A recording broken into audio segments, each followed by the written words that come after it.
5 साल की बेटी बाजार में गोलगप्पे खाने के लिए मचल गई। उसके पापा ने पूछा किस भाव में दिए भाई। गोलगप्पे वाले ने जवाब दिया 10 रुपए के 8 दिए हैं। पापा को मालूम नहीं था गोलगप्पे इतने महंगे हो गए हैं। जब वे खाया करते थे तो तब 1 रुपए के 10 मिला करते थे। पापा ने जेब में हाथ डाला, 15 रुपए बचे थे। बाकी रुपए घर की जरूरत का सामान लेने में खर्च हो गए थे।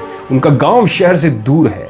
10 रुपए तो बस किराए में लग जाने हैं। नहीं भाई, 5 रुपए में 10 दे तो ठीक है, वरना नहीं लेने। यह सुनकर बेटी ने मुंह फुला लिया और अब चलो भी नहीं लेने इतने महंगे।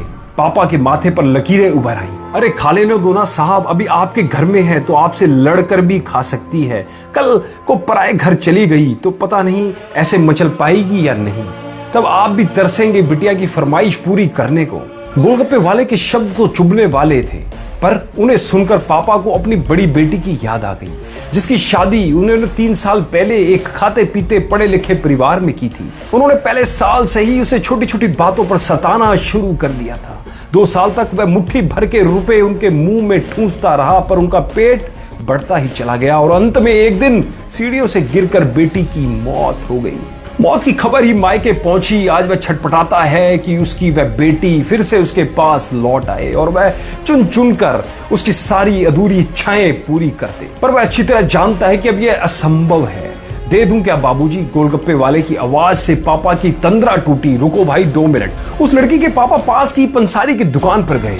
वहां जाकर जरूरत का सामान खरीदा था। खरीदी गई 5 किलो चीनी में से 1 किलो चीनी वापस की तो 40 रुपए जेब में बढ़ गए। फिर ठेले पर आकर पापा ने डबडबाई आंखें पोंछते हुए कहा, अब खिला दे भाई, हाँ तीखा जरा कम डालना, मेरी बिटिया बहुत नाजुक है। ये सुनकर 5 वर्ष की गुड़िया जैसे बेटे की आंखों में चमक सी आ गई और पापा का हाथ कसकर पकड़ लिया। जब तक बेटी हमारे घर है उनकी हर इच्छा जरूर पूरी करें। क्या पता आगे कोई इच्छा पूरी हो पाए या ना हो पाए। ये बेटियां भी कितनी अजीब होती है। जब ससुराल में होती है तब मायके जाने को तरसती है। सोचती है कि घर जाकर माँ को यह बताऊंगी, पापा से यह मांगूंगी, बहन से यह कहूंगी, भाई को सबक सिखाऊंगी और मौज मस्ती करूंगी। लेकिन जब सच में मायके जाती है तो एकदम शांत हो जाती है। किसी से कुछ भी नहीं बोलती, बस माँ बाप भाई बहन से गले मिलती है।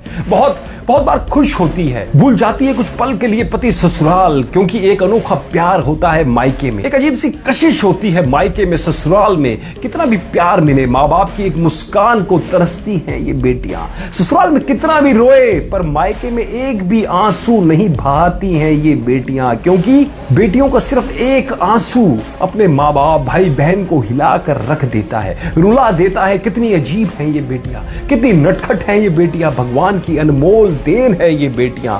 हो सके तो दोस्तों बेटियों को बहुत प्यार दें, उन्हें कभी भी ना रुलाएं, क्योंकि ये अनमोल बेटी 2 परिवार को जोड़ती है, 2 रिश्तों को साथ लाती है अपने प्यार और मुस्कान से।